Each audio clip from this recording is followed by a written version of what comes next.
Hey, everybody, welcome to Tim's Vinyl Confessions, and welcome back to the Sammy Hagar Deep Dive. This is the third edition, and got a good buddy with me today to talk about one of the albums. And Mr. Mike Ladano, grab a stack of rock. Good day, sir. Good morning, good afternoon, wherever it is in the world when this plays.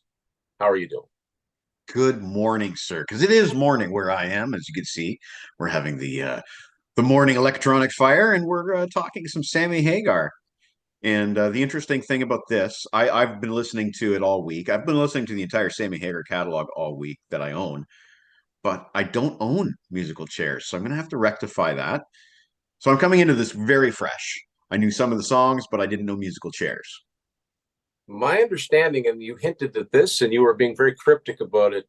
You said you wanted to open some mail before we got started, and I'm like, I Yeah, I guess don't know. Amazon sent me this thing. No idea what it could possibly be, but we may as well take a look together, right? must be one of those new can openers. Is that what that is? It could be. I do need a new can opener. That's actually a fact. But it looks like what we have here See a little patch of red is. there.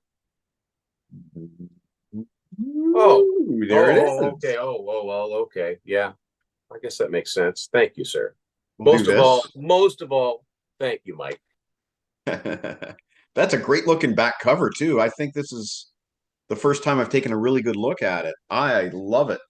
Well, we can thank my good buddy Matt Phillips at Go North Design for that, folks. If you need design work done, contact him. He's the man. Uh, yeah, yeah. Thanks, Mike. I'm really happy with the response to the book. Um, I've gotten a lot of cool messages sent to me, and a lot of Yeah. people in the online community have reached out and wanted to talk, and I'm all for it. If you've got a channel and you want to talk to me about this book, yes, reach out, absolutely. Um, and something else before I forget, Mike, and that Yeah. you just reminded me. Anybody that has the book, it would mean a lot, and it makes a big difference if you could all go onto Amazon and leave a short little review. You don't need to say it's perfect, but just leave a little review. It helps keep the book uh, in people's feeds, and it just helps. This the word of mouth, the sharing on social media. You might think, well, what's going to matter if I do it? It makes a difference. I got to tell you, it makes a difference. Um, People share something, I see a little spike. I'm just a one man show here, so and I got to say, I'm happy with how the book came out, and I think that it's a catalog that's needed this sort of exploration. Yes. So yeah, so thanks everybody that supported, and Mike, thanks for coming on and doing this, because yeah, we are talking about we're still in the early days. This is Sammy's third studio album, Musical Chairs, and very, very obscure albums to this very day. None of these Capitol albums are certified. None of them have been in constant state of availability. They slip in and out of deletion. The worst word back in the day was, sorry, it's been deleted, and it sounded so final when they say that. So basically, you were looking for used copies. But you have something there that you brought in that I do. I do go into a lot of detail in the book about it, is because before I found the actual albums, there were these other That's right. means of hearing some of the songs on these early albums, and you've got yourself one Right. there. So you and I call these gas station tapes. Also drugstore tapes. I bought my first Sammy Hagar drugstore tape called Turn Up the Music at I think it was a Pharma Plus or something like that. Yeah. But this is Cruising and Boozing on Capital Special Markets, and Yeah. these were bargain basement Oh yeah. compilations. I mean, yeah. Turn Up the Music is sort of like the companion piece to this. I bought them at the same time, and I call them truck stop tapes. That's the Yeah. chapter. There's a chapter in the book dedicated to these truck stop tapes, and these were Capital. I mean, Capital did not make Sammy a star. You No. know, it wasn't until he switched over to Geffen that he started selling any amount of records. Um, but once he did, of course, like any former label does, you start putting out product. Now they put out a couple of legit things. They put out Rematch in '82, which is sort of a 10-song best of from his career. Now, I talk about in the book how they were a little bit cagey about how they did that, because they didn't exactly make it look like it was previously released material. Kind of made it look like it was a new release, right? You think about what happened. Sandy Hampton had come out, first gold record, sold really well. What can we do? And then in '83, they put out Live 1980, which makes no attempt to look new. Yeah. Those are legitimate parts of his catalog. This Cruisin' and Boozin' and the Turn Up the Music, and there's a live one called Red Hot, are not. They're truck stop tapes, which means they are legitimate releases from the label, but they were not sanctioned by the artist in any way, shape, or form. Some of the labels didn't do this. Most did to some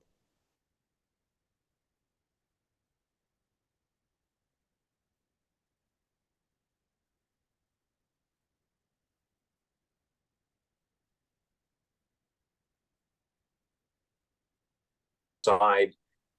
Just cheap. The covers look cheap. The sides look cheap.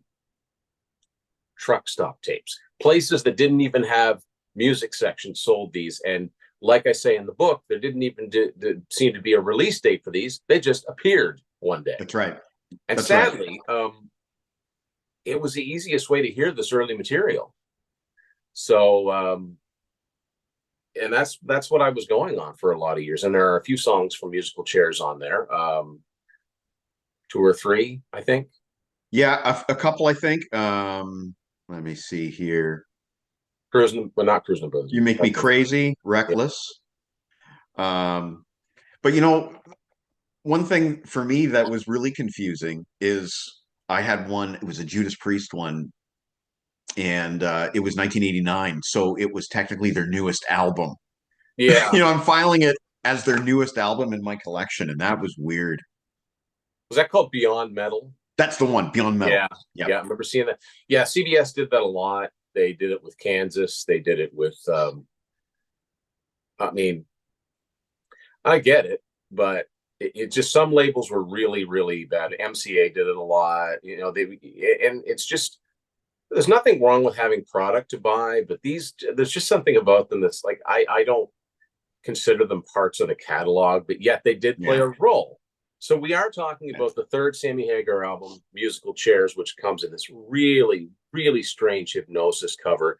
It is, you can tell almost immediately upon looking at it, this is a Hypnosis cover. Yeah. We talk about this in our Hypnosis episode. It's very strange. It barely looks like Sammy. He's got really short hair. It's very English looking to me, which makes sense because it's Hypnosis. And yeah, there's just a lot going on in this picture. And on the back, it doesn't get much clearer. Now, Everybody is that that Sammy's Sammy in the band was is Kung that Fu Sammy in the Fighting. middle there in the white? That is Sammy. He's the instructor.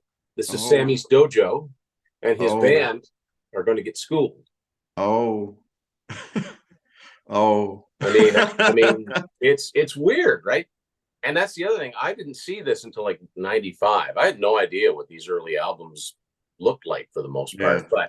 Uh, but yeah, I think this is the cassette. This is the old Capitol cassette, although it is a reissue.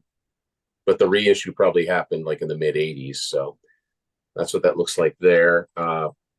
BGO. A lot of my early Sammy albums are BGO releases Nice. from the UK, which did a pretty good job. Yeah, BGO are a good label. And of course, there's this Yeah, of course. really, really old, kind of weathered. But yeah, so let's talk about the album itself. There are, like, sorting through these early Sammy albums, they're pretty varied stylistically.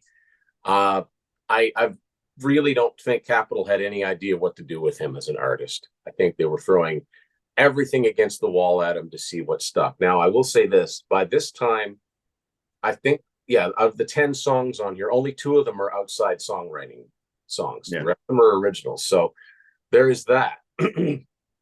But let's get into it. So the first song is one that would have been recognizable to anybody that heard those truck stop tapes. I first heard it the live version, Let's turn up the music. It's an anthem.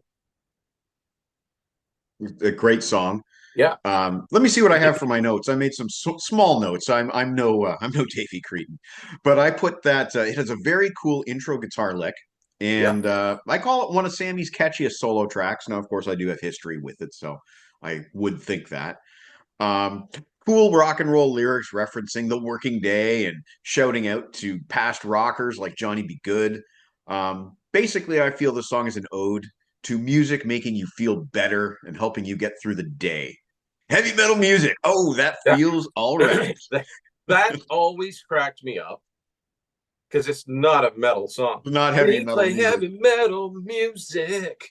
I Yeah. always love that. I'm like, all right, But he but it's a must good have been song. It's a good. classified as heavy metal during that time. Like if you bought a Hit Parader magazine, for Right, example. right. Well, that's because all you needed was really to have one or two songs like that, and you're, you know, Yeah. uh, this is not one of them, but it is a rocker and it is an anthem, and that was one of his fortes.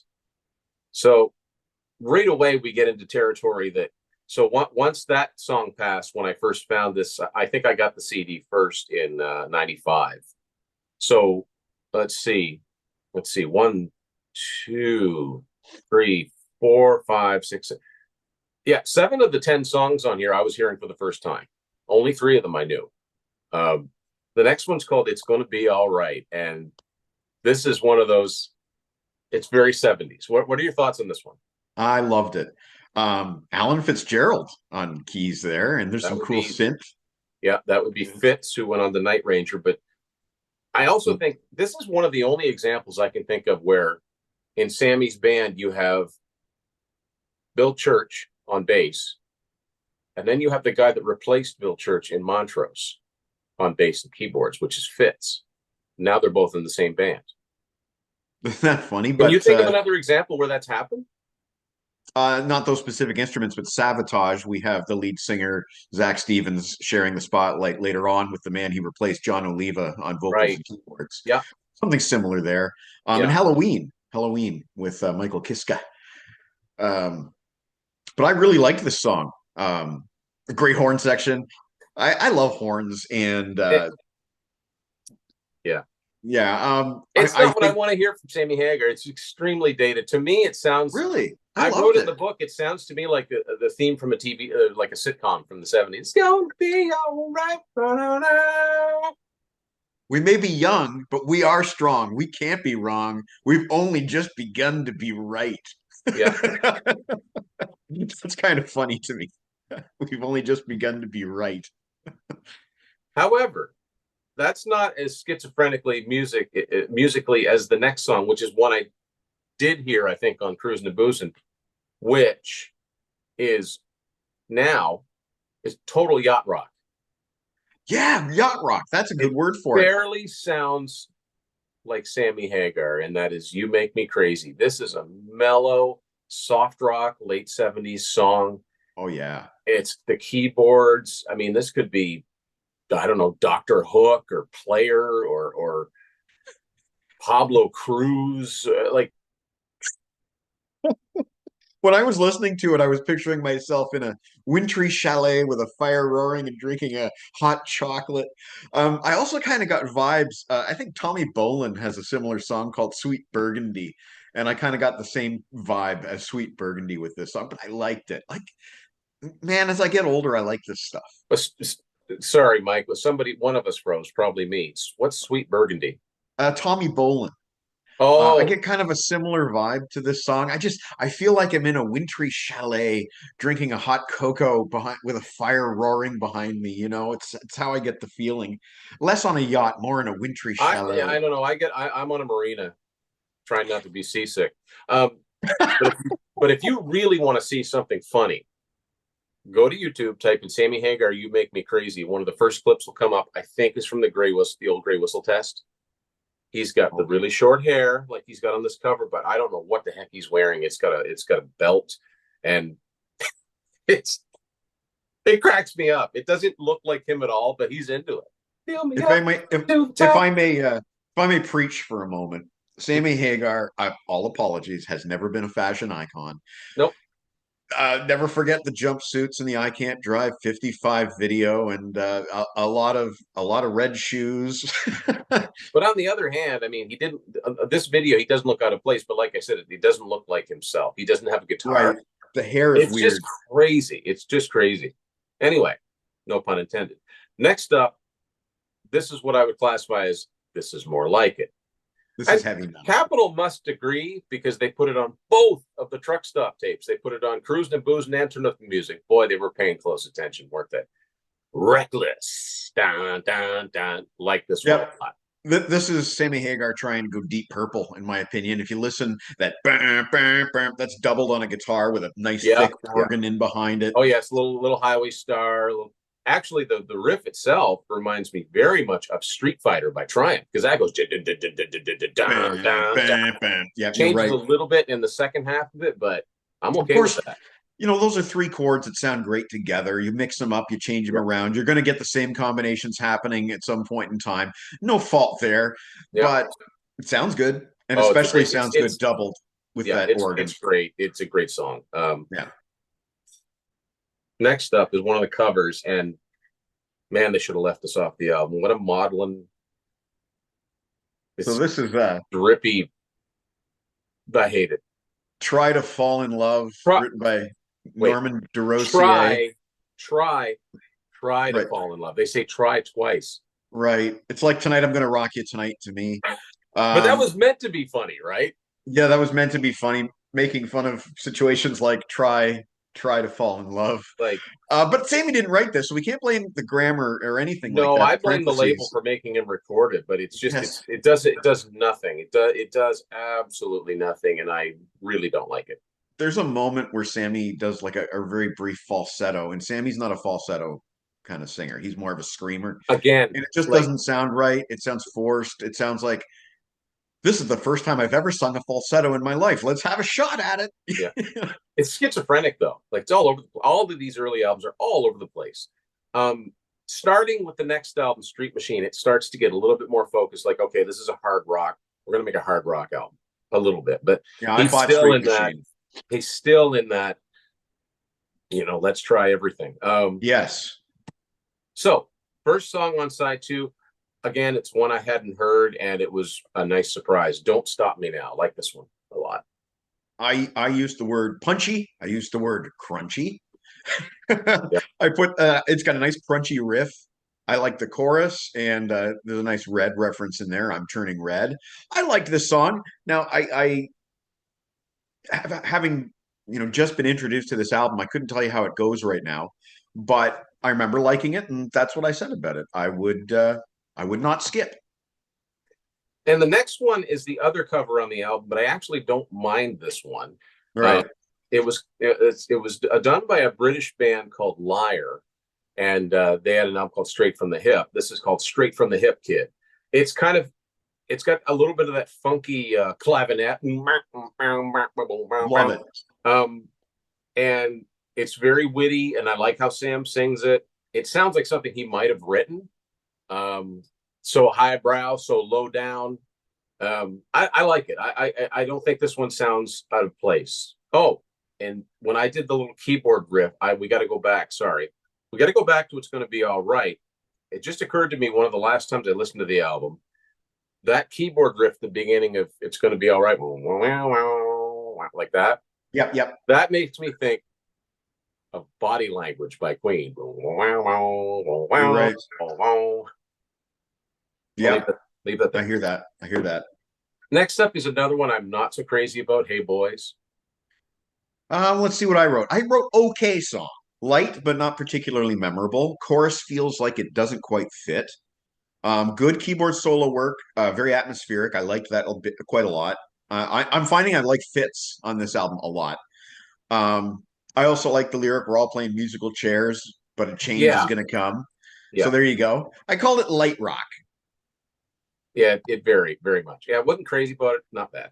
I guess this is the kind of thing that caused Martin to give these albums like 3 and 4 star ratings, and Riff Well, goes mad. again, they'd have two, three really good rockers on them, and uh, There is a line from his first book, Riff Kills Man. We were talking about that before we started filming. He disowns it, but I picked up so many phrases from that album. And I think it's this album, he says, or it might be the Red album, but one of them he says, two lonely rockers and a sea of soap. And that's pretty good. That's pretty good. Because like you said, there's a lack of direction here as we're discovering as we go No through. focus at all. And you said yourself, throwing everything at the wall and seeing what hits, and of course nothing really did. Nothing really did. No. And I think cutting the hair is part of that. Like, Yeah. Kiss cut their hair in 1981 as Well, well. just trying anything, right? And Try anything. I've said this before. I don't know why, other than the fact that it still hadn't really broken, but it's a shame that Sammy didn't sign with Warner Brothers. Yeah. Right from the get-go. It was Montrose's label, right?